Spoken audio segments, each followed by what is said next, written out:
Hello everyone, എല്ലാവർക്കും Pathways അക്കാഡമിയുടെ daily news അനാലിസിലേക്ക് സ്വാഗതം. ഇന്ന് നമ്മൾ ഡിസ്കസ് ചെയ്യുന്ന topics Digital Market Act, hunger crisis in Malawi, Central Water Commission, robusta coffee, Islamic State Khorasan, China a want to be super power, security challenge by Islamic States. അപ്പോൾ അതിനകത്ത് ആദ്യം discuss ചെയ്യാൻ പോകുന്നത് ഡിജിറ്റൽ മാർക്കറ്റ് ആക്ടിനെ കുറിച്ചാണ്. ഈ digital Market act എന്ന് പറയുന്നത് ഇതിനു മുമ്പ് നമ്മൾ ഡെയിലി ന്യൂസ് അനാലിസിനകത്ത് ഡിസ്കസ് ചെയ്തിട്ടുള്ള ഒരു ടോപ്പിക്കാണ്. ആക്ച്വലി ഇന്ത്യയുമായിട്ട് ബന്ധപ്പെട്ടിട്ടുള്ളതല്ല. ഈ ഡിജിറ്റൽ മാർക്കറ്റ് ആക്ട് എന്ന് പറയുന്നത് യൂറോപ്യൻ യൂണിയൻ ഇടക്കാലത്ത് പാസ്സാക്കിയിട്ടുണ്ടായിരുന്ന ഒരു നിയമമാണ്. അപ്പോൾ ഇതുമായിട്ട് ബന്ധപ്പെട്ട് ചില ടെക് ജയൻസിന് എഗെയിൻസ്റ്റ് ആയിട്ട്, അതായത് ഇപ്പോൾ ആപ്പിൾ, ഫേസ്ബുക്ക്, ഗൂഗിൾ ഉൾപ്പെടെയുള്ള ടെക് ജയൻസിന് എഗെയിൻസ്റ്റ് ആയിട്ട് ചിലപ്പോൾ യൂറോപ്യൻ യൂണിയൻ ഇപ്പോൾ ഒരു അന്വേഷണം പ്രഖ്യാപിച്ചിരിക്കുകയാണ്. ഈ നിയമത്തിനെ വയലേറ്റ് ചെയ്യുന്നു എന്നുള്ളൊരു ആരോപണം വന്നതിൻ്റെ അടിസ്ഥാനത്തിൽ. അപ്പോൾ ആ ഒരു കോണ്ടെക്സ്റ്റിലാണ് നമ്മൾ ഈ ഡിജിറ്റൽ മാർക്കറ്റ് ആക്ടിനെ കുറിച്ച് ഡിസ്കസ് ചെയ്യുന്നത്. ഈ ഡിജിറ്റൽ മാർക്കറ്റ് ആക്ട് എന്ന് പറയുന്നത് ഈ പേര് സൂചിപ്പിക്കുന്നത് പോലെ തന്നെ ഓൺലൈൻ കമ്പനീസിനെ റെഗുലേറ്റ് ചെയ്യുന്നതിന് വേണ്ടിയിട്ട്, എസ്പെഷ്യലി ടെക് ജയൻസിനെ റെഗുലേറ്റ് ചെയ്യുന്നതിന് വേണ്ടിയിട്ട് യൂറോപ്യൻ യൂണിയൻ പാസ്സാക്കിയിട്ടുള്ള ഒരു നിയമമാണ് ഈ ഡിജിറ്റൽ മാർക്കറ്റ് ആക്ട് എന്ന് പറയുന്നത്. അപ്പോൾ ബേസിക്കലി യൂറോപ്യൻ യൂണിയനിലുള്ള കസ്റ്റമേഴ്സ് യൂസ് ചെയ്യുന്ന സർവീസസ് പ്രൊവൈഡ് ചെയ്യുന്ന ലാർജ് ഓൺലൈൻ കമ്പനീസിനെയാണ് ഇതിനകത്ത് പ്രധാനമായിട്ടും റെഗുലേറ്റ് ചെയ്യുന്നത്. അപ്പോൾ ഇതിനകത്ത് ഈ പറയുന്ന വലിയ, നമ്മൾ ടെക് ജയൻസ് എന്ന് വിളിക്കുന്ന വലിയ ഓൺലൈൻ കമ്പനീസിനെ ഗേറ്റ് കീപ്പേഴ്സ് എന്നാണ് വിളിക്കുന്നത്. അപ്പോൾ ഈ ഡിജിറ്റൽ മാർക്കറ്റ് ആക്ട് അനുസരിച്ച് ആ നിയമം 6 കമ്പനികളെയാണ് ഇങ്ങനെ ഗേറ്റ് കീപ്പേഴ്സ് ആയിട്ട് ഡെസിഗ്നേറ്റ് ചെയ്തിട്ടുള്ളത്. അപ്പോൾ അതിനകത്ത് ഇപ്പോൾ ഈ ഗൂഗിളിൻ്റെ ഒക്കെ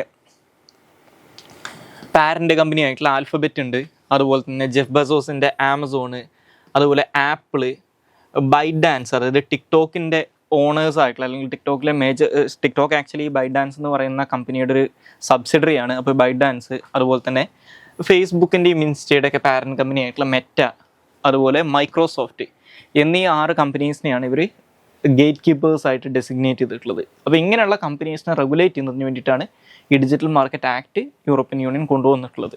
അപ്പോൾ അതിലൂടെ ഈ പറയുന്ന ഇതിൻ്റെ പ്രധാനപ്പെട്ട ലക്ഷ്യങ്ങളെന്ന് പറഞ്ഞു കഴിഞ്ഞാൽ, അല്ലെങ്കിൽ ഈ ആക്ടിലൂടെ ഇവർ ചെയ്യുന്നത് ഇവർക്കിടയിലുള്ള ഇൻ്റർ ഓപ്പറബിലിറ്റി, അതുപോലെ തന്നെ ഡാറ്റ ആക്സസ്, ഇങ്ങനെയുള്ള കാര്യങ്ങളൊക്കെ പ്രൊമോട്ട് ചെയ്യുക. അതുപോലെ തന്നെ ഈ ഇത്തരത്തിലുള്ള ഈ പറയുന്ന ഗേറ്റ് കീപ്പേഴ്സിൻ്റെ ഇടയിലുള്ള ഡിഫറെൻറ്റ് പ്ലാറ്റ്ഫോംസിൻ്റെ ഇടയിൽ സ്വിച്ച് ചെയ്യാൻ കൺസ്യൂമേഴ്സിന് ഒരു ഓപ്ഷൻ കൊടുക്കുക, അത് കുറച്ചും കൂടി ഈസിയാക്കി മാറ്റുക എന്നുള്ളതൊക്കെയാണ് ഇതിൻ്റെ ലക്ഷ്യമായിട്ട് പറയുന്നത്. അതുപോലെ തന്നെ ഒരു ഫെയർ ആയിട്ടുള്ള മാർക്കറ്റ് കോമ്പറ്റീഷൻ മെയിൻറ്റെയിൻ ചെയ്യുക എന്നുള്ളതും ഇതിൻ്റെ ഒരു പർപ്പസാണ്. ഇനി അടുത്തതായിട്ട് ഡിസ്കസ് ചെയ്യാനുള്ള ടോപ്പിക്ക് ഹങ്കർ ക്രൈസിസ് ഇൻ മലാവിയാണ്. മലാവിയിൽ ഇപ്പോൾ നമുക്കറിയാം, ഇന്ത്യ ഉൾപ്പെടെയുള്ള രാജ്യങ്ങളിലൊക്കെ ഈ കഴിഞ്ഞ പ്രാവശ്യം ഈ എൽനിനോ കാരണം വലിയ രീതിയിൽ റെയിൻഫോൾ ഷോർട്ടേജ് ഉണ്ടായിരുന്നു. അപ്പോൾ ഇത് കാരണം ഈ സൗത്ത് ആഫ്രിക്കയിലുള്ള, അല്ലെങ്കിൽ സദേൺ ആഫ്രിക്കൻ നേഷനായിട്ടുള്ള, അതായത് ആഫ്രിക്കയുടെ തെക്കേ ഭാഗത്തായിട്ട് സ്ഥിതി ചെയ്യുന്ന മലാവിയിൽ ഇപ്പോൾ വലിയ രീതിയിലുള്ള ഒരു ഡ്രോട്ട് നടന്നുകൊണ്ടിരിക്കുകയാണ്. അപ്പോൾ അതുകൊണ്ട് തന്നെ മലാവി ഇപ്പോൾ ഈ ഡ്രോട്ടിനൊരു സ്റ്റേറ്റ് ഡിസാസ്റ്റർ ആയിട്ട് ഡിക്ലെയർ ചെയ്തിരിക്കുകയാണ് ഇപ്പോൾ ഈ ഒരു സാഹചര്യത്തിൽ. അപ്പോൾ ഇതുമായിട്ട് ബന്ധപ്പെട്ട് ഇന്നത്തെ ഹിന്ദുവിൻ്റെ പേജ് 7 ഒരു ആർട്ടിക്കിൾ വന്നിട്ടുണ്ട്. ഈ മലാവി എന്ന് പറയുന്നത്, ഞാൻ നേരത്തെ പറഞ്ഞത്, ഇപ്പോൾ ഡിസ്കസ് ചെയ്യുന്നതിൻ്റെ കാരണം എന്ന് പറയുന്നത്, ആഫ്രിക്കയുടെ തെക്കേ ഭാഗത്തായിട്ട് കിടക്കുന്ന മലാവി എന്ന് പറയുന്ന രാജ്യം ഇപ്പോൾ ഒരു സ്റ്റേറ്റ് ഡിസാസ്റ്റർ ആയിട്ട്, ഈ പറയുന്ന ഒരു സ്റ്റേറ്റ് ഓഫ് ഡിസാസ്റ്റർ ഡിക്ലെയർ ചെയ്തേക്കാണ്. അതിനുള്ള കാരണം അവിടെയുള്ള ഡ്രോട്ടാണ്. അപ്പോൾ അതിനുള്ള കാരണം ഈ പറയുന്ന ഓൺഗോയിങ് ആയിട്ടുള്ള എൽനിനോ എന്ന് പറയുന്ന ഫിനോമിനയാണ്. എൽനിനോ കാരണമാണ് ഈ ഡ്രോട്ട് ഇപ്പോൾ വലിയ രീതിയിൽ വർദ്ധിച്ചിട്ടുള്ളതെന്നാണ് പറയുന്നത്. അപ്പോൾ അത് കാരണം തന്നെ ഈ ഡ്രോട്ട് വലിയ രീതിയിൽ സിവിയർ ആയതുകൊണ്ട് തന്നെ ഈ രാജ്യത്തിലുള്ള വലിയൊരു വിഭാഗം ജനങ്ങളും വളരെ സിവിയർ ആയിട്ടുള്ള ഫുഡ് ക്രൈസിസ് ഫേസ് ചെയ്യുന്നുണ്ടെന്നാണ് പറയുന്നത്. അപ്പോൾ ഈ എൽനിനോയുടെ ഇമ്പാക്റ്റ് ഓൾറെഡി നമുക്ക് എൽനിനോ ഉണ്ട്, അതിൻ്റെ കൂടെ ഈ ക്ലൈമറ്റ് ചേഞ്ചുമായിട്ട് ഇത് ഒരുമിച്ച് വരുന്ന സമയത്ത് ഓൾറെഡി ഈ ക്ലൈമറ്റ് ചേഞ്ച് ഇൻഡ്യൂസ്ഡ് ആയിട്ടുള്ള ഇഷ്യൂസ് മലാവി പോലുള്ള രാജ്യങ്ങൾ ഫേസ് ചെയ്യുന്നുണ്ട്. അതിൻ്റെ കൂടെ ഈ എൽനിനോ കൂടി വരുന്നതോട് കൂടിയിട്ട് ഇത് 10 മടങ്ങ് ഈ പറയുന്ന അഡ്വേഴ്സ് ആയിട്ട് മാറിയിട്ടുണ്ടെന്നാണ് പറയപ്പെടുന്നത്. അപ്പോൾ ഈ ഡിക്ലറേഷന് മുമ്പ് തന്നെ യുണൈറ്റഡ് നേഷൻസിൻ്റെ വേൾഡ് ഫുഡ് പ്രോഗ്രാമും, അതുപോലെ തന്നെ US-ൻ്റെ ഒരു എയ്ഡ് ഏജൻസിയാണ് US agency four international development, അല്ലെങ്കിൽ USAID എന്ന് പറയുന്നത്, അവരും ഈ പറയുന്ന സിംബാബ്വെ, സാംബിയ പോലുള്ള രാജ്യങ്ങളിലൊക്കെ ഫുഡ് ഷോർട്ടേജ് ഫേസ് ചെയ്യുന്ന ജനങ്ങൾക്ക് ഫുഡ് എത്തിച്ചു കൊടുക്കാൻ വേണ്ടിയിട്ടുള്ള ചില പ്രോഗ്രാംസ്, അല്ലെങ്കിൽ ചില ഇനീഷ്യേറ്റീവ്സ് സ്റ്റാർട്ട് ചെയ്തിട്ടുണ്ടായിരുന്നു. ഇനി എൽനിനോ എന്ന് പറഞ്ഞു കഴിഞ്ഞാൽ എന്താണെന്ന് ജസ്റ്റ് ഒന്ന് അറിഞ്ഞിരിക്കുക. ഇതൊരു ക്ലൈമറ്റ് പാറ്റേൺ ആണ്. അതായത് ഈസ്റ്റേൺ പസഫിക് ഓഷനിൽ അൺയൂഷ്വലായിട്ട് സർഫസ് വാട്ടർ ഹീറ്റപ്പ് ചെയ്യുമ്പോഴാണ് ഈ എൽനിനോ വരാറുള്ളത്. അപ്പോൾ ഇതിനെ എൽനിനോ സദേൺ ഓസിലേഷൻ, അല്ലെങ്കിൽ എൻസോ എന്ന് പറയുന്നതിൻ്റെ ഒരു വാം ഫേസ് ആണ് എൽനിനോ എന്ന് പറയുന്നത് എന്ന് മനസ്സിലാക്കുക. ഇനി മലാവി എന്ന് പറഞ്ഞു കഴിഞ്ഞാൽ നേരത്തെ ഞാൻ പറഞ്ഞതുപോലെ സദേൺ ആഫ്രിക്കയിൽ ലൊക്കേറ്റ് ചെയ്തിട്ടുള്ള ഒരു രാജ്യമാണ്. സോ ഇത് പണ്ട് അറിയപ്പെട്ടുകൊണ്ടിരുന്നത് ന്യാസാലാൻഡ് എന്നുള്ള പേരിലാണ്. ഇതൊരു ലാൻഡ് ലോക്ക്ഡ് രാജ്യമാണ്. സദേൺ ആഫ്രിക്കയിലാണ് ലൊക്കേറ്റ് ചെയ്തേക്കുന്നത്. ഇവരുടെ ബോർഡറിലുള്ളത് സാംബിയ, വെസ്റ്റേൺ സൈഡിൽ സാംബിയ, അതുപോലെ തന്നെ നോർത്തേൺ സൈഡിലായിട്ട് ടാൻസാനിയ, നോർത്ത് ഈസ്റ്റും നോർത്തുമായിട്ട് ടാൻസാനിയ, അതുപോലെ തന്നെ ഈസ്റ്റേൺ സൈഡിലായിട്ട് Mozambique, east, south and south west ഒക്കെ ആയിട്ട് മൊസാംബിക്കാണ് വരുന്നത്. ഇനി അടുത്തതായിട്ട് ഡിസ്കസ് ചെയ്യാനുള്ള ടോപ്പിക്ക് സെൻട്രൽ വാട്ടർ കമ്മീഷനാണ്. ഈ സെൻട്രൽ വാട്ടർ കമ്മീഷനെ കുറിച്ച് ഇപ്പോൾ ഡിസ്കസ് ചെയ്യുന്ന ഒരു കോണ്ടെക്സ്റ്റ് എന്ന് പറയുന്നത്, ഇപ്പോൾ നേരത്തെ പറഞ്ഞതുപോലെ ഈ പറയുന്ന എൽനിനോ ഒക്കെ കാരണം നമ്മുടെ ഇന്ത്യയിലും കഴിഞ്ഞ വർഷം ഈ സൗത്ത് വെസ്റ്റ് മൺസൂൺ വളരെ വീക്കായിരുന്നു. അപ്പോൾ അത് കാരണം ഇപ്പോൾ നമ്മുടെ സൗത്ത് ഇന്ത്യൻ സ്റ്റേറ്റുകൾക്ക് വലിയ രീതിയിലുള്ളൊരു വാട്ടർ ക്രൈസിസിലേക്ക് പോയിക്കൊണ്ടിരിക്കുകയാണെന്നാണ് പറയുന്നത്. ഇതിനകത്ത് നമ്മുടെ സൗത്ത് ഇന്ത്യയിലുള്ള മെജോറിറ്റി ഡാമുകളിലും അല്ലെങ്കിൽ റിസർവോയറുകളിലും വെള്ളത്തിൻ്റെ ലെവൽ എന്ന് പറയുന്നത് അതിൻ്റെ കപ്പാസിറ്റിയുടെ 25% അല്ലെങ്കിൽ ഒരു 1/4 ഒക്കെ ഉള്ളൂ എന്നാണ് പറയുന്നത്. അപ്പോൾ ഇതുമായിട്ട് ബന്ധപ്പെട്ട് ഒരു ആർട്ടിക്കിൾ ഇന്നത്തെ ഹിന്ദുവിൻ്റെ പേജ് 9-നകത്ത് അവർ പബ്ലിഷ് ചെയ്തിട്ടുണ്ട്. അപ്പോൾ അതിനകത്ത് ഈ സെൻട്രൽ വാട്ടർ കമ്മീഷനെ കുറിച്ച് ചില കാര്യങ്ങൾ പറയുന്നുണ്ട്. അപ്പോൾ ആ ഒരു കോണ്ടെക്സ്റ്റിലാണ് നമ്മൾ സെൻട്രൽ വാട്ടർ കമ്മീഷനെ കുറിച്ച് ഡിസ്കസ് ചെയ്യുന്നത്. സോ സെൻട്രൽ വാട്ടർ കമ്മീഷൻ എന്ന് പറയുന്നത് 1945 അതായത് ഇന്ത്യക്കൊക്കെ സ്വാതന്ത്ര്യം കിട്ടുന്നതിന് മുമ്പ് തന്നെ എസ്റ്റാബ്ലിഷ് ചെയ്യപ്പെട്ടിട്ടുള്ള ഒരു ഓർഗനൈസേഷനാണ്. നമ്മുടെ ഇന്ത്യയുടെ കോണ്ടെക്സ്റ്റിൽ ഇന്ത്യയിൽ വാട്ടർ റിസോഴ്സസുമായിട്ട് ബന്ധപ്പെട്ട് പ്രവർത്തിക്കുന്ന ഒരു പ്രീമിയർ ടെക്നിക്കൽ ഓർഗനൈസേഷനാണ് സെൻട്രൽ വാട്ടർ കമ്മീഷൻ എന്ന് പറയുന്നത്. നിലവിൽ department of water resources, river development and Ganga rejuvenation എന്ന് പറയുന്ന ഡിപ്പാർട്ട്മെൻറ്റ് കീഴിൽ, അതായത് മിനിസ്ട്രി ഓഫ് ജൽശക്തി മിനിസ്ട്രിയുടെ കീഴിലാണ് ഈ ഡിപ്പാർട്ട്മെൻറ്റ് വരുന്നത്. അതിൻ്റെ കീഴിലുള്ള ഒരു അറ്റാച്ച്ഡ് ഓഫീസായിട്ടാണ് ഈ സെൻട്രൽ വാട്ടർ കമ്മീഷൻ വർക്ക് ചെയ്യുന്നത്. അപ്പോൾ ഇവരുടെ ഫങ്ഷൻസ് എന്ന് പറയുന്നത് സംസ്ഥാനങ്ങളുമായിട്ട് ഈ പറയുന്ന വാട്ടറുമായിട്ട് ബന്ധപ്പെട്ടുള്ള വാട്ടറിൻ്റെ കൺട്രോൾ, കൺസർവേഷൻ, യൂട്ടിലൈസേഷൻ ഇങ്ങനെയുള്ള കാര്യങ്ങളൊക്കെ ആയിട്ട് ബന്ധപ്പെട്ട് സംസ്ഥാനങ്ങളുമായിട്ട് ഇതിനു വേണ്ടിയിട്ടുള്ള കാര്യങ്ങൾ ഇനീഷ്യേറ്റ് ചെയ്യുക, കോർഡിനേറ്റ് ചെയ്യുക, അതുപോലെ തന്നെ കൺസൾട്ട് ചെയ്യുക എന്നീ കാര്യങ്ങളൊക്കെ ചെയ്യലാണ് ഇവരുടെ ഒന്നാമത്തെ ഫംഗ്ഷൻ. ഓക്കെ, അപ്പോൾ അതിന് വേണ്ടിയിട്ട് അതിൻ്റെ ഭാഗമായിട്ട് ഇപ്പോൾ ഈ ഫ്ലഡ് കൺട്രോളുമായിട്ട് ബന്ധപ്പെട്ടുള്ള കാര്യങ്ങൾ, ഇറിഗേഷന്, നാവിഗേഷന്, drinking water supply, water power development, ഇതെല്ലാം തന്നെ ഇതിൻ്റെ ഭാഗമായിട്ട് സ്റ്റേറ്റ് ഗവൺമെൻറ്റുകളുമായിട്ട് കോർഡിനേറ്റ് ചെയ്യുന്നതും അല്ലെങ്കിൽ ഇനീഷ്യേറ്റ് ചെയ്യുന്നതൊക്കെ സെൻട്രൽ വാട്ടർ കമ്മീഷനാണെന്ന് മനസ്സിലാക്കുക. ഇനി ഇതുകൂടാതെ ഇത്തരത്തിലുള്ള ഇതുമായിട്ട് ബന്ധപ്പെട്ടുള്ള സ്കീമുകളുടെയൊക്കെ ഇൻവെസ്റ്റിഗേഷൻസ്, കൺസ്ട്രക്ഷന്, അതുപോലെ തന്നെ എക്സിക്യൂഷന് ഇങ്ങനെയുള്ള കാര്യങ്ങളിലും ഈ സെൻട്രൽ വാട്ടർ കമ്മീഷൻ പങ്കെടുക്കാറുണ്ട്. ഇനി സെൻട്രൽ വാട്ടർ കമ്മീഷൻ്റെ കോമ്പോസിഷൻ എന്ന് പറയുന്നത്, ഇതിനൊരു ചെയർമാൻ ഉണ്ട്. ഈ ചെയർമാൻ എന്ന് പറയുന്നത് ഗവൺമെൻറ് ഓഫ് ഇന്ത്യയിലെ ഒരു എക്സ് ഒഫീഷ്യോ സെക്രട്ടറി റാങ്കിലുള്ള അല്ലെങ്കിൽ അതിൻ്റെ സ്റ്റാറ്റസ് ഉള്ള ഒരാളായിരിക്കും. ഇനി അതുകൂടാതെ ഈ സെൻട്രൽ വാട്ടർ കമ്മീഷന് 3 വിങ്ങുകളുണ്ട്. ഒരു ഡിസൈൻ ആൻഡ് റിസർച്ച് വിങ് ഉണ്ട്, റിവർ മാനേജ്മെൻറ്റ് വിങ് ഉണ്ട്, അതുപോലെ തന്നെ water planning and projects wing ഉണ്ട്. ഈ 3 വിങ്ങുകളും ഹെഡ് ചെയ്യുന്നത് ഒരു ഫുൾ ടൈം മെമ്പർ ആയിരിക്കും. അപ്പോൾ ഈ പറയുന്ന ചെയർമാൻ കൂടാതെ 3 മെമ്പേഴ്സുമാണ് ഇതിൻ്റെ കോമ്പോസിഷൻ എന്ന് മനസ്സിലാക്കുക. ഇനി അടുത്തതായിട്ട് ഡിസ്കസ് ചെയ്യാനുള്ള ടോപ്പിക്ക് റോബസ്റ്റ കോഫിയെ കുറിച്ചാണ്. അപ്പോൾ ഈ റോബസ്റ്റ കോഫിയെ കുറിച്ച് ഇപ്പോൾ ഡിസ്കസ് ചെയ്യുന്നതിൻ്റെ ഒരു കോണ്ടെക്സ്റ്റ് എന്ന് പറയുന്നത്, നമ്മുടെ ഇന്ത്യയിൽ ഈ റോബസ്റ്റ കോഫിയുടെ പ്രൈസ് വലിയ രീതിയിൽ ഇപ്പോൾ കൂടിയിട്ടുണ്ട്. അപ്പോൾ അത് ഗ്ലോബൽ ഷോർട്ടേജ് കാരണമാണ് ഇതിൻ്റെ പ്രൈസ് കൂടാനുള്ള കാരണം. അപ്പോൾ അത് കർഷകർക്ക് വലിയ രീതിയിൽ ലാഭം ഉണ്ടാക്കി കൊടുക്കണമെന്ന് പറഞ്ഞിട്ട് ഇന്നത്തെ ഹിന്ദുവിൻ്റെ പേജ് 12-നകത്ത് ഒരു ആർട്ടിക്കിൾ വന്നിട്ടുണ്ട്. ആ ഒരു കോണ്ടെക്സ്റ്റിലാണ് ഈ റോബസ്റ്റ കോഫിയെ കുറിച്ച് ഡിസ്കസ് ചെയ്യുന്നത്. അപ്പോൾ ഈ റോബസ്റ്റ കോഫി എന്ന് പറയുന്നത് കോഫിയ കാനഫോറ എന്നുള്ള പേരിലാണ് ഇത് അറിയപ്പെടുന്നത്. റോബസ്റ്റ കോഫി എന്നും വിളിക്കും. സോ ഇത് ഈ നമ്മുടെ ഇന്ത്യയിലേക്ക് ബേസിക്കലി കോഫി ബ്രീഡുകളെല്ലാം തന്നെ ഇന്ത്യയിലേക്ക് പുറത്തുനിന്ന് വന്നിട്ടുള്ളതാണ്. എസ്പെഷ്യലി മിഡിൽ ഈസ്റ്റ്, ആഫ്രിക്ക പോലുള്ള പ്രദേശങ്ങളിൽ നിന്ന് വന്നിട്ടുള്ളതാണ്. ഈ റോബസ്റ്റ കോഫിയുടെ ഒരു ഒറിജിൻ പ്ലേസ് എന്ന് പറയുന്നത് central and western sub Saharan ആഫ്രിക്കയാണ്. അതായത് സബ് സഹാറൻ ആഫ്രിക്കയുടെ സെൻട്രൽ ആൻഡ് വെസ്റ്റേൺ പാർട്ടിൽ നിന്നാണ് ഈ കോഫി ഒറിജിനേറ്റ് ചെയ്തിട്ടുള്ളത്. അതുപോലെ തന്നെ ഇന്ന് ലോകത്തിൽ പ്രൊഡ്യൂസ് ചെയ്യപ്പെടുന്ന കോഫിയുടെ ഏകദേശം 40 to 45% ഈ റോബസ്റ്റ കോഫിയാണ്. ബാക്കിയുള്ള ഭാഗം എന്ന് പറയുന്നത്, അല്ലെങ്കിൽ ലോകത്ത് പ്രൊഡ്യൂസ് ചെയ്യപ്പെടുന്ന കോഫിയുടെ മെജോറിറ്റിയും ആക്ച്വലി അറബിക്ക എന്ന് പറയുന്ന കോഫി വെറൈറ്റിയാണ്. ഇനി നമ്മുടെ ഇന്ത്യയിൽ കോഫി പ്രധാനമായിട്ടും കൾട്ടിവേറ്റ് ചെയ്യപ്പെടുന്നത് കർണാടക, കേരള, തമിഴ്നാട്, ആന്ധ്രാപ്രദേശ്, ഒഡീഷ എന്നീ സ്റ്റേറ്റുകളിലാണ്. അതിനകത്ത് ബിഗ്ഗസ്റ്റ് പ്രൊഡ്യൂസർ എന്ന് പറയുന്നത് കർണാടകയാണ്.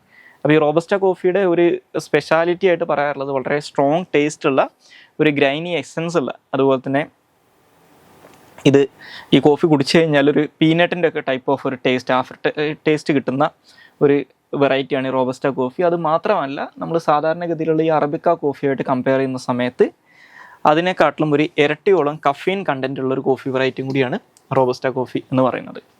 ഇനി അടുത്തതായിട്ട് ഡിസ്കസ് ചെയ്യാനുള്ള ടോപ്പിക്ക് ഇസ്ലാമിക് സ്റ്റേറ്റ് ഓഫ് ഖൊറാസാനെ കുറിച്ചാണ്. സോ ഇസ്ലാമിക് സ്റ്റേറ്റ് ഓഫ് ഖൊറസാനെ കുറിച്ച് ഇപ്പോൾ ഡിസ്കസ് ചെയ്യുന്നതിൻ്റെ ഒരു കോണ്ടെക്സ്റ്റ് എന്ന് പറയുന്നത് റഷ്യയിൽ ഇപ്പോൾ റീസെൻ്റ്ലി നടന്നിട്ടുണ്ടായിരുന്ന ടെററിസ്റ്റ് അറ്റാക്കുമായിട്ട് ബന്ധപ്പെട്ടിട്ടാണ്. കാരണം ആ ടെററിസ്റ്റ് അറ്റാക്കിൻ്റെ റഷ്യയിൽ ഒരു മ്യൂസിക് കൺസേർട്ടിൽ നടന്നിട്ടുണ്ടായിരുന്ന ടെററിസ്റ്റ് അറ്റാക്കിനകത്ത് 100-ൽ കൂടുതൽ ആൾക്കാർ കൊല്ലപ്പെട്ടിട്ടുണ്ട്. അപ്പോൾ അതിൻ്റെ ഉത്തരവാദിത്തം ഈ ഇസ്ലാമിക് സ്റ്റേറ്റ് ഓഫ് ഖൊറസാൻ ഏറ്റെടുത്തിട്ടുണ്ടായിരുന്നു. അപ്പോൾ ഇതുമായിട്ട് ബന്ധപ്പെട്ട് ഇന്നത്തെ ഹിന്ദുവിൻ്റെ എഡിറ്റോറിയൽ പേജിനകത്ത് ഒരു എഡിറ്റോറിയൽ അവർ പബ്ലിഷ് ചെയ്തേക്കുന്നത് ഈ ഒരു റഷ്യയിൽ നടന്നിട്ടുള്ള ടെററിസ്റ്റ് അറ്റാക്കിനെ കുറിച്ചാണ്. അപ്പോൾ ആ ഒരു കോണ്ടെക്സ്റ്റിലാണ് ഇസ്ലാമിക് സ്റ്റേറ്റ് ഓഫ് ഖൊറസാനെ കുറിച്ച് ഡിസ്കസ് ചെയ്യുന്നത്. സോ ഇപ്പോൾ ഈ ഇസ്ലാമിക് സ്റ്റേറ്റ്സ് ഓഫ് ഖൊറസാൻ അല്ലെങ്കിൽ ISKP എന്നറിയപ്പെടുന്ന ഇസ്ലാമിക് സ്റ്റേറ്റ്സ് ഓഫ് ഖൊറസാൻ പ്രൊവിൻസ് എന്നാണ് ഇവരുടെ ഫുൾ നെയിം.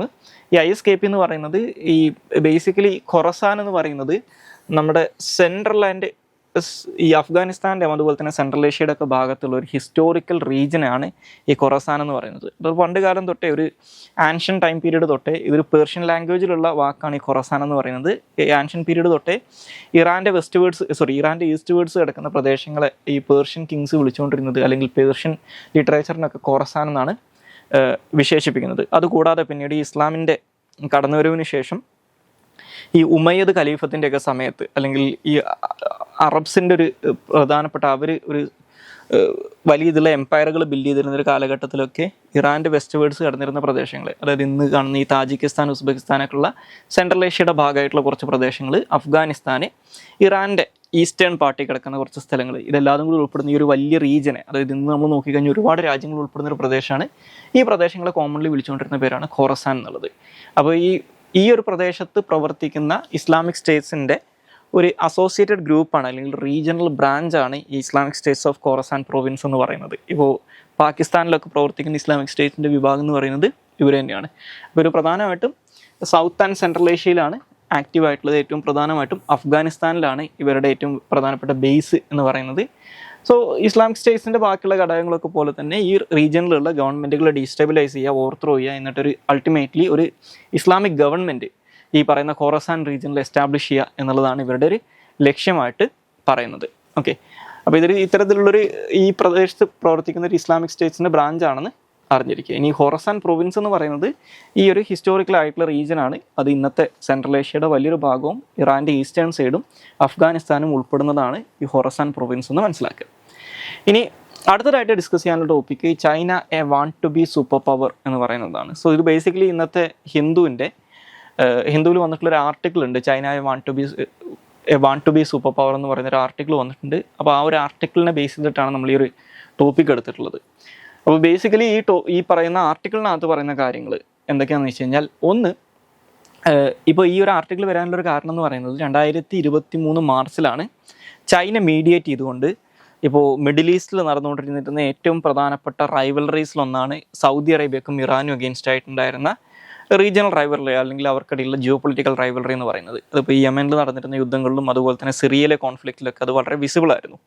അപ്പോൾ ആ ഒരു സൗദിക്കും ഇറാനും ഇടയിലുള്ള ആ ഒരു ഇഷ്യൂ 2023 മാർച്ചിൽ ചൈനയുടെ മീഡിയേഷനിലൂടെയാണ് ഇല്ലാതാവുന്നത് അല്ലെങ്കിൽ നെഗോഷിയേറ്റ് ചെയ്യപ്പെടുന്നത്. അപ്പോൾ ആ ഒരു സമയത്ത് US പോലും സാധിക്കാത്തൊരു കാര്യം ഈ മിഡിൽ ഈസ്റ്റിലുള്ള ഒരു ജിയോ പൊളിറ്റിക്കൽ റൈവലറി, അതും മിഡിൽ ഈസ്റ്റിലെ ഏറ്റവും പ്രധാനപ്പെട്ട ജിയോ പൊളിറ്റിക്കൽ റൈവലറീസ് ഒന്ന് ചൈന ഇടപെട്ട് തീർത്തു എന്നുള്ളതാണ് വലിയ വാർത്തയായിരുന്നു. അപ്പോൾ അതിൻ്റെ 1ാം വാർഷികമായിരുന്നു ഇപ്പോൾ ഈ കഴിഞ്ഞ മാർച്ച്. അപ്പോൾ ആ ഒരു കോണ്ടെക്സ്റ്റിലാണ് ഈ ചൈന ഒരു സൂപ്പർ പവറായിട്ട് എമേർജ് ചെയ്യുന്ന കാര്യത്തിൽ അവർ ചെയ്യുന്നതും അവർ നേരിടുന്ന ഇഷ്യൂസും അതുമായിട്ട് ബന്ധപ്പെട്ടിട്ടുള്ള നമ്മൾ US ഒക്കെ ആയിട്ട് കമ്പയർ ചെയ്യുന്ന സമയത്ത് ചൈനയുടെ ഒരു സൂപ്പർ പവർ സ്റ്റാറ്റസിനകത്തുള്ള ഡിഫറൻസസ് ഒക്കെയാണ് ഈ ആർട്ടിക്കിളിനകത്ത് പറയുന്നത്. അപ്പോൾ അതിനകത്ത് പറയുന്ന ഒന്നാമത്തെ കാര്യം, ഇപ്പോൾ ഇത്തരത്തിലുള്ള നോർമലി ചൈനയുടെ ഒരു ഹിസ്റ്റോറിക്കലി നമ്മൾ നോക്കിക്കഴിഞ്ഞാൽ ചൈന എന്ന് പറയുന്നത് എപ്പോഴും ഒരു റിലക്റ്റൻ സൂപ്പർ പവർ എന്ന് പറയുന്ന ഒരു രാജ്യമാണ്. അതായത് അവർ വലിയ ഇതിലുള്ള എക്കണോമിക് ക്ലൗട്ടും അല്ലെങ്കിൽ എക്കണോമിക് കേപ്പബിലിറ്റീസും അതുപോലെ തന്നെ UN സെക്യൂരിറ്റി കൗൺസിലിൽ പെർമനൻറ്റ് മെമ്പർഷിപ്പും കാര്യങ്ങളൊക്കെ ഉണ്ടെങ്കിലും ഇതൊക്കെ അപൂർവമായിട്ട് മാത്രം ഇൻ്റർനാഷണൽ അരീനയിൽ യൂസ് ചെയ്യുന്നൊരു രാജ്യമാണ് ചൈന എന്ന് പറയുന്നത്. പക്ഷേ ഇപ്പോൾ ഈ Xi Jinping ചൈനീസ് പ്രസിഡന്റ് ആയതിനു ശേഷം ചൈന ഇത് കുറച്ചും കൂടി അസേർട്ടീവ് ആയിട്ടുള്ള രീതിയിൽ മാറിയിട്ടുണ്ട്, അല്ലെങ്കിൽ കുറച്ചും കൂടി ഇൻ്റർനാഷണൽ അഫയേഴ്സിനകത്ത് അവരുടേതായിട്ടുള്ള ഇടപെടലുകൾ നടത്തുന്നുണ്ട്. അതിനകത്തുള്ളൊരു പ്രധാനപ്പെട്ട എക്സാമ്പിളാണിത്. അപ്പോൾ ആ ഒരു കോണ്ടെക്സ്റ്റിൽ എന്താണ് ചൈന ഇതുകൊണ്ടൊക്കെ ഉദ്ദേശിക്കുന്നത് എന്നുള്ളൊരു ചോദ്യമുണ്ട്. അപ്പോൾ ചൈനയുടെ പ്രധാനപ്പെട്ട 2 ലക്ഷ്യങ്ങളായിട്ട് ഈ ആർട്ടിക്കിളിനകത്ത് പരാമർശിക്കുന്നത് എന്താണെന്ന് വെച്ച് കഴിഞ്ഞാൽ, ഒന്ന്, ഇപ്പോൾ ഈ വെസ്റ്റേൺ ഇൻ്റർവെൻഷനിസ്റ്റ് പോളിസീസിന് അഗെയിൻസ്റ്റ് ആയിട്ടുള്ള അല്ലെങ്കിൽ അതിനുള്ള ഒരു ഓൾട്ടർനേറ്റീവായിട്ട് സ്വയം പ്രൊജക്റ്റ് ചെയ്യുക എന്നുള്ളതാണ്. അതായത് ഇപ്പോൾ നമുക്കറിയാം, കഴിഞ്ഞ ലോകത്തിൻ്റെ ഒരു ഹിസ്റ്ററി നോക്കിക്കഴിഞ്ഞാൽ കഴിഞ്ഞ ഒരു 1.5 നൂറ്റാണ്ടായിട്ട് ഈ ഗ്ലോബൽ പൊളിറ്റിക്സിനെ കൺട്രോൾ ചെയ്യുന്നത് വെസ്റ്റേൺ പവേഴ്സാണ്. ഓക്കെ, കുറച്ചാലും മുമ്പ് അത് ബ്രിട്ടൻ ആയിരുന്നു. സെക്കൻഡ് വേൾഡ് വാറിന് മുമ്പ് വരെ ബ്രിട്ടനും ഫ്രാൻസൊക്കെ ആയിരുന്നു. സെക്കൻഡ് വേൾഡ് വാറിന് ശേഷം അത് മെയിൻലി US ഒരു പരിധിവരെ സോവിയറ്റ് യൂണിയൻ ഉണ്ടായിരുന്നെങ്കിലും പക്ഷേ ഈ വെസ്റ്റ് ഏഷ്യ പോലുള്ള പ്രദേശങ്ങളൊക്കെ അത് മെയിൻലി US ആയിരുന്നു. കോൾഡ് വാർ അവസാനിച്ചതിന് ശേഷം US മാത്രമാണ് ലോകത്തിലെ ഒരു സൂപ്പർ പവർ. അപ്പോൾ ഇവരുടെ ഈ വെസ്റ്റ് ഏഷ്യ, ആഫ്രിക്ക പോലുള്ള പ്രദേശങ്ങളിലുള്ള ഈ പറയുന്ന വെസ്റ്റേൺ പവേഴ്സിൻ്റെ ഇൻ്റർവെൻഷൻസ് എന്ന് പറയുന്നത് എപ്പോഴും വളരെ ഡിട്രിമെൻ്റൽ ആയിട്ടുള്ള അല്ലെങ്കിൽ വളരെ നെഗറ്റീവ് ആയിട്ടുള്ള ഇമ്പാക്റ്റ് ഉണ്ടാക്കിയിട്ടുള്ളതാണ്. പലപ്പോഴും മിലിറ്ററി സ്ട്രെങ്ത് യൂസ് ചെയ്തിട്ടാണ് ഇവിടെ ഇൻ്റർവെൻഷൻസ് നടത്തിയിട്ടുള്ളത്. ഇപ്പോൾ നമ്മൾ ഈ പറയുന്ന മിഡിൽ ഈസ്റ്റിലൊക്കെ നോക്കിക്കഴിഞ്ഞാൽ കാണാൻ പറ്റും, അവിടെയുള്ള ഡീസ്റ്റെബിലൈസിങ് ആയിട്ടുള്ള കാര്യങ്ങൾക്കും അല്ലെങ്കിൽ അവിടെയുള്ള ടെററിസ്റ്റിൻ്റെ ഒക്കെ റൂട്ട് കോസ് എന്ന് പറയുന്നത് ഈ വെസ്റ്റേൺ പവേഴ്സിൻ്റെ ഇൻ്റർവെൻഷൻ ആണെന്ന് കാണാൻ പറ്റും. അപ്പോൾ ഇതിനുള്ള ഒരു ഓൾട്ടർനേറ്റീവാണ് ഞങ്ങൾ എന്ന് സ്വയം പ്രൊജക്റ്റ് ചെയ്യാൻ ചൈനയ്ക്ക് ഇതിലൂടെ സാധിക്കും. അപ്പോൾ അതിലൂടെ ഒരു കുറച്ചും കൂടി ഈ പറയുന്ന ഒരു മിലിറ്ററി മൈറ്റ് യൂസ് ചെയ്യാതെ, ഒരു മിലിറ്ററി ഇൻ്റർവെൻഷനിസ്റ്റ് അല്ലാതെ, അവരുടെ ഇൻറ്റേർണൽ അഫയേഴ്സിനകത്ത് കൈ കടത്താതെ കാര്യങ്ങൾ മീഡിയേറ്റ് ചെയ്യാൻ പറ്റുന്ന ഒരു പീസ്ഫുൾ ആയിട്ടുള്ള സൂപ്പർ പവർ ആയിട്ട് അവർക്ക് സ്വയം പ്രൊജക്റ്റ് ചെയ്യാൻ പറ്റും എന്നുള്ളൊരു കാര്യമുണ്ട്. ഇതാണ് ഒന്നാമത്തെ എയിമായിട്ട് പറയുന്നത്. രണ്ടാമതായിട്ട് പറയുന്നത് ഈ ഒരു റെസ്പോൺസിബിൾ ആയിട്ടുള്ള ഇൻ്റർനാഷണൽ ആക്ടറായിട്ട് അല്ലെങ്കിൽ ഇൻ്റർനാഷണൽ പവറായിട്ട് സ്വയം പ്രൊജക്റ്റ് ചെയ്യുക എന്നുള്ളതാണ്. അതിൻ്റെ ഒരു ക്ലൗട്ട് അല്ലെങ്കിൽ ആ രീതിയിലുള്ള ഒരു ഇമേജ് ക്രിയേറ്റ് ചെയ്യുക എന്നുള്ളതാണ്. അപ്പോൾ അതിലൂടെ അവരുടെ സ്വന്തം ജിയോ പൊളിറ്റിക്കൽ സിഗ്നിഫിക്കൻസ് അല്ലെങ്കിൽ അവരുടെ ജിയോ പൊളിറ്റിക്കൽ ഇൻട്രസ്റ്റുകൾ അവർക്ക് ഇതിലൂടെ പ്രൊട്ടക്റ്റ് ചെയ്യാനും പറ്റും. അപ്പോൾ ഇതുമായിട്ട് ബന്ധപ്പെട്ട് ചൈന നേരിടുന്ന പ്രധാനപ്പെട്ട 2 ലിമിറ്റേഷൻസ്, അല്ലെങ്കിൽ ചൈനയ്ക്ക് എന്തുകൊണ്ട് ഒരു സൂപ്പർ പവറായിട്ട് ഈ US പോലുള്ളൊരു സൂപ്പർ പവറായിട്ട് എന്തുകൊണ്ട് ചൈന ഇതുവരെ മാറിയിട്ടില്ല, അല്ലെങ്കിൽ അത്തരത്തിലൊരു സൂപ്പർ പവർ എന്തുകൊണ്ട് ചൈന അല്ല എന്നുള്ളതിൻ്റെ കാരണങ്ങളായിട്ട് പറയുന്നത്, അല്ലെങ്കിൽ ഇതുമായിട്ട് ബന്ധപ്പെട്ടുള്ള ലിമിറ്റേഷൻസ് ആയിട്ട് ഈ ആർട്ടിക്കിളിൽ പറയുന്നത്, ഒന്ന് ചൈനയുടെ ഒരു റിസ്ക് അവേഴ്സ് നേച്ചറാണ്. പക്ഷേ ഈ ആർട്ടിക്കിളിനകത്ത് പറയുന്ന ഈ ചൈനക്കുള്ള ഈ ലിമിറ്റേഷൻസ് ആയിട്ട് പറയുന്ന കാര്യങ്ങൾക്ക് ചില ഇഷ്യൂസ് ഉണ്ട് എന്നുള്ള കാര്യം ആദ്യം തന്നെ മനസ്സിലാക്കുക. കാരണം ഈ ആർട്ടിക്കിളിനകത്ത് പ്രധാനമായിട്ടും പറയുന്നത് ചൈന വളരെ റിസ്ക് അവേഴ്സ് ആണ്. അതായത് ബേസിക്കലി ഈ പറയുന്ന ഇൻ്റർനാഷണൽ ഇഷ്യൂസിനകത്തൊന്നും ഒരു മിലിറ്ററി ഇൻ്റർവെൻഷൻ പോലുള്ള കാര്യങ്ങൾ ചെയ്യാൻ അല്ലെങ്കിൽ റിസ്ക് എടുത്തുകൊണ്ട് എന്തെങ്കിലും കാര്യങ്ങൾ ചെയ്യാൻ ചൈന തയ്യാറല്ല എന്നുള്ളതാണ്. അപ്പോൾ അതിനൊരു കേസ് എക്സാമ്പിളായിട്ട് അവർ പറയുന്നത്, ഒന്ന് ഇസ്രായേൽ പാലസ്തീൻ ഇഷ്യൂവിനകത്ത് അവർ പാലസ്തീനെ കൂടുതൽ സപ്പോർട്ട് ചെയ്യുന്നൊരു ആറ്റിറ്റ്യൂഡാണ്, അല്ലെങ്കിൽ അത്തരത്തിലൊരു നിലപാടാണ് സ്വീകരിച്ചിട്ടുള്ളത്. ഹമാസിനെ അവർ ക്രിട്ടിസൈസ് ചെയ്യുന്നില്ല എന്നുള്ളതാണ്. അപ്പോൾ ആ ഒരു കാര്യം നിങ്ങൾക്ക് US കേസിലും സെയിം കാണാൻ പറ്റും. നിങ്ങൾ ഇസ്രായേലിനെ ക്രിട്ടിസൈസ് ചെയ്യാറില്ല, ഹമാസിനെ ക്രിട്ടിസൈസ് ചെയ്യുകയും ചെയ്യും. അപ്പോൾ കൃത്യമായിട്ട് US ജിയോ പൊളിറ്റിക്കൽ ഇൻട്രസ്റ്റുകൾ പ്രൊട്ടക്ട് ചെയ്യുന്ന രീതിയിലാണ് US എന്നല്ല, ലോകത്തിലെ ഏത് രാജ്യമാണെങ്കിലും ഏതൊരു ഇഷ്യൂവിനകത്തും ഇടപെടുക. അപ്പോൾ ചൈനയുടെ കേസിൽ അവർക്ക് അവരുടെ ഇൻട്രസ്റ്റുകൾ ബെറ്റർ സെർവ്ഡ് ആയിട്ട് വരുന്നത് മേ ബി ഈ പറയുന്ന ഹമാസിൻ്റെ കൂടെ നിൽക്കുന്നുണ്ടോ അല്ലെങ്കിൽ അറബ്സിൻ്റെ കൂടെ നിൽക്കുന്നുണ്ടോ ആയിരിക്കും. അപ്പോൾ ഈ പറയുന്ന ഈ ആർട്ടിക്കിളിനകത്ത് പറയുന്നതിനകത്ത് വാദങ്ങൾക്കകത്ത് അത് അത്രയധികം സ്ട്രോങ് ആയിട്ടുള്ള ഒരു ആർഗ്യുമെൻറ്റ്സ് അല്ല എന്ന് മനസ്സിലാക്കുക. എന്നാലും ഈ ആർട്ടിക്കിളിൽ പറയുന്ന കാര്യങ്ങൾ എന്ന് പറഞ്ഞു കഴിഞ്ഞാൽ, ഒന്ന് റിസ്ക് അവേഴ്സ് ആണ്. അതായത് ഈ പറയുന്ന ഇൻ്റർനാഷണൽ ഇഷ്യൂസിനകത്ത് പെട്ടെന്ന് കയറി ഇടപെടാൻ ചൈനയ്ക്ക് താല്പര്യമില്ല എന്നുള്ളതാണ്. അപ്പോൾ അവർ പറയുന്ന രണ്ടാമത്തെ ഒരു എക്സാമ്പിൾ എന്ന് പറയുന്നത്, ഇപ്പോൾ ഈ ഇസ്രായേൽ ഹമാസ് ഇഷ്യൂ തുടങ്ങിയതിന് ശേഷം ലോകത്തിലെ ഏറ്റവും അധികം ഒരു പ്രശ്നമായിട്ട് മാറിയിട്ടുണ്ടായിരുന്നൊരു കാര്യമാണ് റെഡ് സീയിൽ നടക്കുന്ന ക്രൈസിസ് എന്ന് പറയുന്നത്, ഹൂത്തി അറ്റാക്സ് കാരണം നടക്കുന്ന ക്രൈസിസ് എന്ന് പറയുന്നത്. അപ്പോൾ അതിനകത്ത് ഇപ്പോൾ പ്രധാനമായിട്ടും അവിടെ ഈ അതുവഴി പോകുന്ന മെർച്ചൻ്റ് വെസൽസിനൊക്കെ പ്രൊട്ടക്ഷനും കാര്യങ്ങളൊക്കെ കൊടുക്കുന്നത്, അല്ലെങ്കിൽ അവിടെയുള്ള മാരിടൈം സെക്യൂരിറ്റി മിഷൻസ് ഒക്കെ കണ്ടക്ട് ചെയ്യുന്നത് അമേരിക്കയും വെസ്റ്റേൺ പവേഴ്സൊക്കെയാണ്. ചൈന അതിനകത്തുനിന്ന് ആബ്സെൻ്റ് ആണെന്നാണ് പറയുന്നത്. എഗെയിൻ ഇവിടെയുള്ളൊരു പ്രശ്നം എന്ന് പറഞ്ഞു കഴിഞ്ഞാൽ, ഈ ഹൂത്തീസ് റെഡ് സീ വഴി കടന്നു പോകുന്ന എല്ലാ ഷിപ്പുകളെയും ടാർഗറ്റ് ചെയ്യുന്നില്ല എന്നുള്ളതാണ് അവിടെയുള്ള യാഥാർത്ഥ്യം. ബേസിക്കലി ഹൂത്തീസ് അവിടെ ടാർഗറ്റ് ചെയ്യുന്നത് തുടക്ക കാലഘട്ടത്തിൽ അത് മെയിൻലി ഇസ്രായേൽ ബേസ് ചെയ്തിട്ടുള്ള കമ്പനികളുടെയോ അല്ലെങ്കിൽ ഇസ്രായേലിലേക്ക് കച്ചവടം നടത്തുന്ന കമ്പനികളുടെയോ ആയിരുന്നു. ഓക്കെ, അല്ലെങ്കിൽ ഇസ്രായേലിലേക്ക് പോകുന്ന ഷിപ്പുകളായിരുന്നു അവർ ആക്രമിച്ചുകൊണ്ടിരുന്നത്. പിന്നീട് ഇസ്രായേലിനെ സപ്പോർട്ട് ചെയ്യാൻ വേണ്ടിയിട്ട് ബ്രിട്ടനും US കൂടി നേവൽ ടാസ്ക് ഫോഴ്സിനെ ഡിപ്ലോയ് ചെയ്ത സമയത്താണ് ബ്രിട്ടൻ്റെയും US ഷിപ്പുകളെ കൂടി അവർ ആക്രമിച്ചു തുടങ്ങിയത്. അപ്പോൾ ചൈന ശരിക്കും അതിനകത്തൊരു പാർട്ടിയല്ല, കാരണം ചൈനീസ് ഷിപ്പുകൾക്ക് ഈ ഹൂത്തി അറ്റാക്ക് കാരണം ഒരു പ്രശ്നവും നേരിടേണ്ടി വരുന്നില്ല.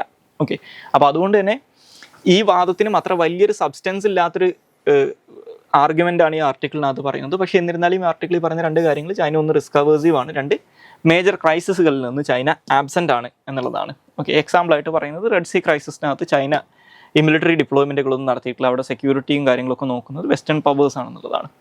ഇനി ഈ ചൈന ഇത്തരത്തിൽ ഒരേ സമയം ഈ വെസ്റ്റ് ഏഷ്യയിലുള്ള ഒരു ജിയോ പൊളിറ്റിക്കൽ റൈവലറി പരിഹരിക്കാൻ സഹായിക്കുകയും അല്ലെങ്കിൽ അതിന് മീഡിയേറ്റ് ചെയ്യുകയും ഒരു സൂപ്പർ പവറായിട്ട് സ്വയം പ്രൊജക്റ്റ് ചെയ്യാൻ ശ്രമിക്കുകയും ചെയ്യുന്ന അതേ സമയത്ത് ഇത്തരത്തിലൊരു റിസ്ക് അവേഴ്സീവ് ആയിട്ടുള്ള അല്ലെങ്കിൽ വലിയ രീതിയിൽ ഒരു ഹാർഡ് പവറായിട്ട് പ്രൊജക്റ്റ് ചെയ്യാതെ ഇരിക്കുന്നതിൻ്റെ കാരണങ്ങളുണ്ടാവും. അല്ലെങ്കിൽ ഈ പറയുന്ന ഒരേ സമയം ചൈന സൂപ്പർ പവർ ആണെന്ന് സ്വയം പ്രൊജക്റ്റ് ചെയ്യാൻ നോക്കുന്നു, അതേസമയം ചൈന ഈ പറഞ്ഞ പോലെ കുറച്ച് റിസ്ക് അവേഴ്സീവ് ആണ്, ഗ്ലോബലി ഉള്ള ക്രൈസിസുകളിൽ ഇടപെടുന്നില്ല.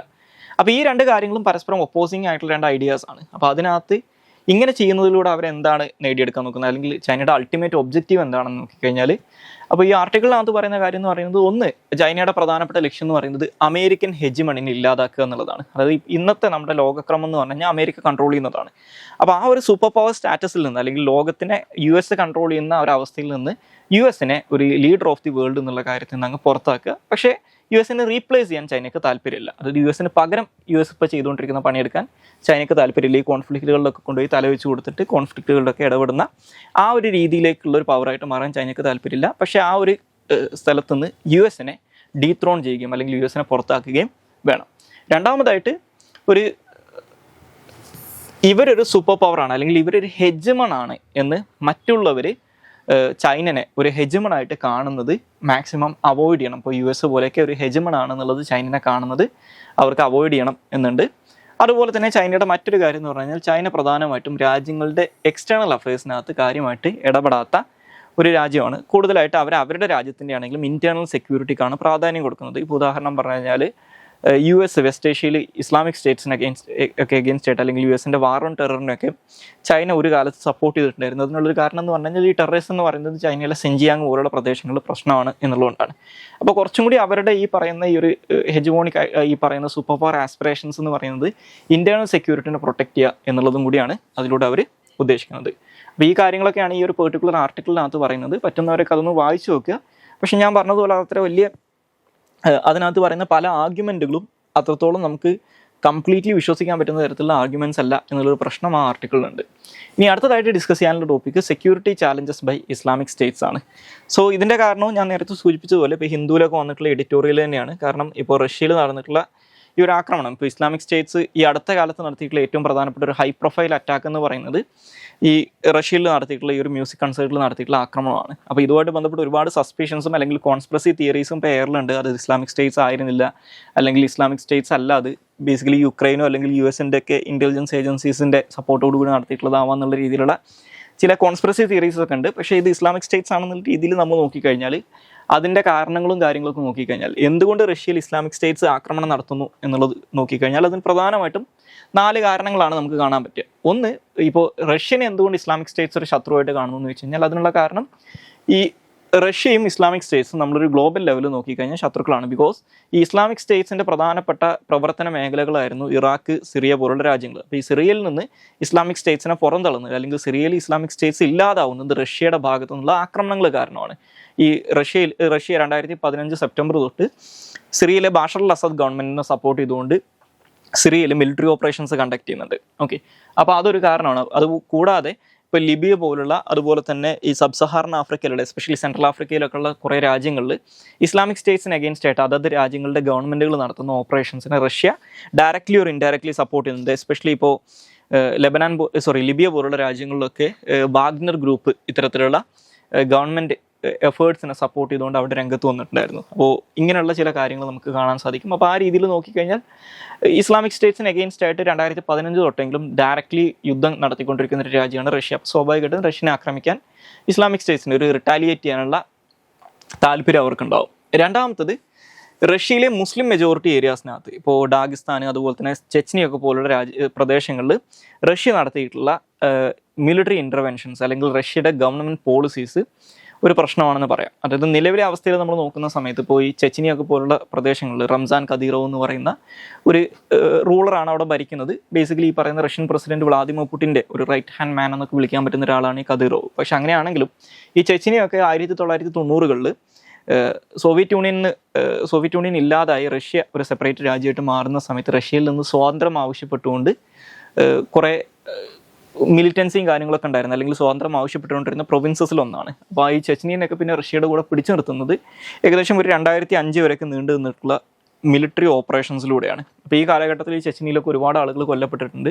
അപ്പോൾ ഈ സമയത്ത് റഷ്യക്കെതിരായിട്ട് ഈ ചെച്നിയയിൽ ഒരു ഇസ്ലാമിക് സ്റ്റേറ്റ് സ്ഥാപിക്കണം, അല്ലെങ്കിൽ ചെച്നിയയിൽ ഒരു മുസ്ലിം ഭരണകൂടം സ്ഥാപിക്കണം എന്ന് ആവശ്യപ്പെട്ട ഒരുപാട് മിലിറ്റൻ്റ് ഓർഗനൈസേഷൻസ് ചെച്നിയയിൽ ഫോം ചെയ്ത് വന്നിട്ടുണ്ട്. അപ്പോൾ ഇതും ഒരു കാരണമായിട്ട് പറയാൻ പറ്റും. മൂന്നാമതായിട്ട്, റഷ്യയുടെ ഇൻറ്റേർണൽ സെക്യൂരിറ്റിനെ അണ്ടർമൈൻ ചെയ്യുക എന്നുള്ളൊരു ലക്ഷ്യം അവർക്കുണ്ടാകും. അത് മാത്രമല്ല, ഇപ്പോൾ നിലവിൽ ഈ റഷ്യ-യുക്രൈൻ യുദ്ധം നടക്കുന്നതുകൊണ്ട് തന്നെ റഷ്യയിൽ ഇതുമായിട്ട് ബന്ധപ്പെട്ട് ആദ്യമായിട്ട് നടക്കുന്ന ഒരു ടെററിസ്റ്റ് അറ്റാക്ക് അല്ല ഇത്. റഷ്യ-യുക്രൈൻ ബോർഡർ റീജിയനിലുള്ള ബൽഗ്രാഡ് റീജിയനിൽ ഇപ്പോൾ സ്ഥിരമായിട്ട് റഷ്യൻ സെപ്പറേറ്റിസ്റ്റുകളുടെ ആക്രമണം യുക്രൈൻ്റെ സഹായത്തോടു കൂടി നടക്കുന്നുണ്ട്. അതുപോലെ തന്നെ ഈ ക്രൈമിയനെയും റഷ്യൻ മെയിൻലാൻഡിനെയും കണക്ട് ചെയ്യുന്ന കേർച്ച് ബ്രിഡ്ജിൽ ഒരു വർഷത്തിന് മുമ്പ് ആക്ച്വലി ഒരു ട്രക്ക് ബോംബ് അറ്റാക്ക് നടന്നിട്ടുണ്ടായിരുന്നു. അപ്പോൾ ഇത്തരത്തിൽ ചില സെക്യൂരിറ്റി വൾണറബിലിറ്റീസിലൂടെയാണ് റഷ്യ കടന്നു പോകുന്നത്. കാരണം ഇത്രയും വലിയൊരു യുദ്ധം നടക്കുന്നു, സ്വാഭാവികമായിട്ടും അവർ മെയിനായിട്ട് കോൺസെൻട്രേറ്റ് ചെയ്യുന്നത് ആ യുദ്ധത്തിലായിരിക്കും. അപ്പോൾ അവരുടെ ഇൻറ്റേർണൽ സെക്യൂരിറ്റി അല്ലെങ്കിൽ അവരുടെ ഇൻ്റലിജൻസ് ഇൻറ്റേർണലി നോക്കിക്കഴിഞ്ഞാൽ കുറച്ച് വീക്കായിരിക്കും. അപ്പോൾ ഈ ഒരു വൾണറബിലിറ്റീസിന് ഇവർക്ക് എക്സ്പ്ലോയിറ്റ് ചെയ്യാൻ പറ്റും. അപ്പോൾ അതായത് കുറച്ചും കൂടി ഐഡിയൽ ആയിട്ടുള്ളൊരു കണ്ടീഷൻ ഉണ്ട്. അപ്പോൾ അതിനെ മുതലെടുത്തതാണെന്നും വേണമെങ്കിൽ പറയാം. ഇനി അതുപോലെ തന്നെ ഈ ഇസ്ലാമിക് സ്റ്റേറ്റ്സ് ഞാൻ നേരത്തെ പറഞ്ഞതുപോലെ 2015 അല്ലെങ്കിൽ 2014 ശേഷം ഇസ്ലാമിക് സ്റ്റേറ്റ്സിന് അഗെയിൻസ്റ്റ് ആയിട്ട് ആഗോളതലത്തിൽ തന്നെ വലിയ രീതിയിലുള്ള ഒരു ഒപ്പോസിഷൻ വന്നിട്ടുണ്ട്. ഈ ഇറാഖ്, സിറിയ പോലുള്ള പ്രദേശങ്ങളിൽ നിന്നൊക്കെ അവരൊരു ആസ് എ ടെറിട്ടോറിയൽ എൻറ്റിറ്റി, അതായത് ഒരുപാട് വലിയൊരു പ്രദേശം കൺട്രോൾ ചെയ്തിടത്തുനിന്ന് ആ ടെറിട്ടറീസ് എല്ലാം തന്നെ അവരിൽ നിന്ന് അതത് ഗവൺമെൻറ്റുകൾ ഈ പറയുന്ന US-ൻ്റെയും റഷ്യയുടെ ഒക്കെ സഹായത്തോടു കൂടി തിരിച്ചു പിടിച്ചെടുത്തിട്ടുണ്ട്. ഓക്കെ, അപ്പോൾ ഇസ്ലാമിക് സ്റ്റേറ്റ്സ് ഏകദേശം അവസാനിച്ചു എന്നുള്ളൊരു പ്രതീതി വന്നിട്ടുണ്ടായിരുന്നു. അവരുടെ ലീഡർ ഉൾപ്പെടെ കൊല്ലപ്പെടുകയൊക്കെ ചെയ്തിട്ടുണ്ട്. അപ്പോൾ എന്തുകൊണ്ട് ഇസ്ലാമിക് സ്റ്റേറ്റ്സ് വീണ്ടും എമേർജ് ചെയ്യുന്നു എന്ന് ചോദിച്ചു കഴിഞ്ഞാൽ അതിനുള്ള പ്രധാനപ്പെട്ട കാരണങ്ങളായിട്ട് പറയുന്നത്, ഒന്ന്, ഇസ്ലാമിക് സ്റ്റേറ്റ്സ് എമേർജ് ചെയ്യുന്നത് ഒരു ഇസ്ലാമിക് റാഡിക്കൽ ഓർഗനൈസേഷൻ ആയിട്ടാണെങ്കിലും ഇതിന് വലിയ ഇതിലുള്ള പോപ്പുലർ സപ്പോർട്ട് അല്ലെങ്കിൽ ഇതിനകത്തേക്കുള്ള റിക്രൂട്ട്മെൻ്റ് ഒക്കെ നടക്കാനുള്ള കാരണം ഈ പ്രദേശങ്ങളിൽ ഉണ്ടായിരുന്ന ആളുകൾക്കുണ്ടായിരുന്ന ചില ഗ്രീവൻസസ് ആണ്. ഇപ്പോൾ അണ്ടർ ഡെവലപ്മെൻ്റ് ആവാം, അല്ലെങ്കിൽ അവരുടെ മാർജിനലൈസേഷൻ ആവാം, പൊളിറ്റിക്കൽ ഇഷ്യൂസ് ആവാം. അപ്പോൾ ഈ ഗ്രീവൻസസ് ഒന്നും ഇപ്പോഴും അഡ്രസ്സ് ചെയ്യപ്പെട്ടിട്ടില്ല. അപ്പോൾ അതുകൊണ്ട് തന്നെ സ്വാഭാവികമായിട്ടും ഇത്തരത്തിലുള്ള മൂവ്മെൻറ്റുകളിലേക്ക് ആളുകളെ കിട്ടും. മറ്റൊന്ന്, ഈ ഇസ്ലാമിക് സ്റ്റേറ്റ്സിൻ്റെ കയ്യിൽ നിന്ന് ഗവൺമെൻറ്റുകൾ തിരിച്ചു പിടിച്ചെടുത്ത പ്രദേശങ്ങളിലുള്ള ഒരു ഗവേണൻസും സെക്യൂരിറ്റിയും വളരെ വീക്കാണ് എന്ന് നമുക്ക് കാണാൻ സാധിക്കും. അതിപ്പോൾ സിറിയയിലാണെങ്കിലും അതുപോലെ തന്നെ ഈ അഫ്ഗാനിസ്ഥാൻ്റെ ചില ഏരിയാസിലാണെങ്കിലൊക്കെ ഈ സെയിം ഇഷ്യൂ ഉണ്ട്. അതുപോലെ തന്നെ പാകിസ്ഥാൻ അഫ്ഗാനിസ്ഥാൻ ബോർഡർ റീജിയനിൽ ഇഷ്യൂ ഉണ്ട്, ഇറാഖിൽ ഇപ്പോഴും ഈ ഇഷ്യൂ ഉണ്ട്. അപ്പോൾ ഇതൊരു പ്രശ്നമാണ്. മറ്റൊന്ന്, ഈ Islamic States as a territorial entity ഇല്ലാതായെങ്കിലും അവരുടെ ഈ റാഡിക്കലൈസേഷനും റിക്രൂട്ട്മെൻറ്റൊന്നും വലിയ കാര്യമായിട്ട് കുറഞ്ഞിട്ടൊന്നുമില്ല എന്ന് പറയാം. മറ്റൊന്ന്, ജിയോ പൊളിറ്റിക്കൽ റൈവലറിയാണ്. കാരണം ഈ ഇസ്ലാമിക് സ്റ്റേറ്റ്സിൻ്റെ ഇസ്ലാമിക് സ്റ്റേറ്റ്സ് എന്ന് പറഞ്ഞു കഴിഞ്ഞാൽ അതൊരു ഓർഗനൈസേഷനായിട്ട് എമേർജ് ചെയ്യുന്ന സമയത്ത് ഇസ്ലാമിക് സ്റ്റേറ്റ്സ് ഖൊറസാനൊക്കെ ഓൾറെഡി അവിടെ ഉണ്ടായിരുന്നൊരു സംഘടനയാണ്. ഇവർ ഇസ്ലാമിക് സ്റ്റേറ്റ്സിനോട് അലീജിയൻസ് ഡിക്ലെയർ ചെയ്തിട്ടാണ് ഇങ്ങനെ IS ഖൊറസാൻ എന്നുള്ള പേര് സ്വീകരിക്കുന്നത്. അപ്പോൾ ഇത്തരത്തിൽ ഒരുപാട് ഇതൊരു അംബ്രല ഓർഗനൈസേഷൻ പോലെയാണ്. ഇതിനകത്ത് ഒരുപാട് ആംഡ് ഗ്രൂപ്പുകളുണ്ട്. ഈ ആംഡ് ഗ്രൂപ്പുകളിൽ പലതിനെയും ഈ പല രാജ്യങ്ങളും അവരുടെ താല്പര്യങ്ങൾ സംരക്ഷിക്കുന്നതിന് വേണ്ടിയിട്ട് അവരുടെ ശത്രുക്കൾക്കെതിരായിട്ട് സപ്പോർട്ട് ചെയ്തിട്ടുണ്ട്. ഉദാഹരണം പറഞ്ഞു കഴിഞ്ഞാൽ ഈ ഇസ്ലാമിക് സ്റ്റേറ്റ്സ് ഓഫ് ഖൊറസാനെ അമേരിക്കയാണ് ഇനീഷ്യലി സപ്പോർട്ട് ചെയ്തിട്ടുണ്ടായിരുന്നത് എന്നുള്ളൊരു വാദം ഈ താലിബാൻ അതുപോലെ തന്നെ റഷ്യയൊക്കെ ഉന്നയിച്ചിട്ടുണ്ട്. കാരണം ഈ അഫ്ഗാനിസ്ഥാനിൽ താലിബാനുള്ള ഒരു കൗണ്ടറായിട്ട് അല്ലെങ്കിൽ താലിബാനെ ഒതുക്കുന്നതിന് വേണ്ടിയിട്ട് അമേരിക്കയാണ് ഇസ്ലാമിക് സ്റ്റേറ്റ്സ് ഓഫ് ഖൊറസാനെ സപ്പോർട്ട് ചെയ്തിട്ടുള്ളത്. ആ കാലഘട്ടത്തിൽ 2016-17 ആ കാലഘട്ടത്തിലൊക്കെ റഷ്യ വലിയ രീതിയിൽ ആരോപിക്കുന്നുണ്ടായിരുന്നു.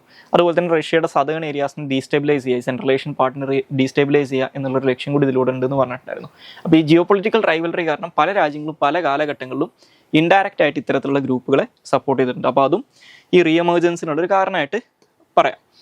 ഇനി ഇതിനുള്ള സൊല്യൂഷൻസ് ആയിട്ട് അല്ലെങ്കിൽ ഈ പറയുന്ന ഇസ്ലാമിക് സ്റ്റേറ്റ്സിൻ്റെ റൈസിനെ എങ്ങനെ ടാക്കിൾ ചെയ്യുക എന്നുള്ളതിനുള്ള സൊല്യൂഷൻസ് ആയിട്ട് പറയുന്ന കാര്യങ്ങൾ, ഒന്ന്, ഇൻ്റർനാഷണൽ കോപ്പറേഷൻ സ്ട്രെങ്തൻ ചെയ്യുക എന്നുള്ളതാണ്. അതുപോലെ തന്നെ ഇവരുടെ ഫണ്ടിങ്ങും അതുപോലെ തന്നെ റിക്രൂട്ട്മെൻറ്റിനെയും ഡിസ്റപ്റ്റ് ചെയ്യുക. ഇത്തരത്തിലുള്ള സംഘടനകളുടെ എമർജൻസിനുള്ള പ്രധാനപ്പെട്ട റൂട്ട് കോസസ് ഉണ്ടാകും. ആ റൂട്ട് കോസസിനെ അഡ്രസ്സ് ചെയ്യുക. അതുപോലെ തന്നെ രാജ്യങ്ങളുടെ സെക്യൂരിറ്റിയും അതുപോലെ തന്നെ ഇൻ്റലിജൻസും സ്ട്രെങ്തൻ ചെയ്യുക. സോ ഈ കാര്യങ്ങളൊക്കെയാണ് ഇതിനുള്ള സൊല്യൂഷൻസ് ആയിട്ട് പറയാനുള്ളത്. സോ ഇത്രയും കാര്യങ്ങളാണ് ഇന്നത്തെ ഡെയിലി ന്യൂസ് അനാലിസിനകത്ത് ഡിസ്കസ് ചെയ്യാനുള്ളത്. Thank you all.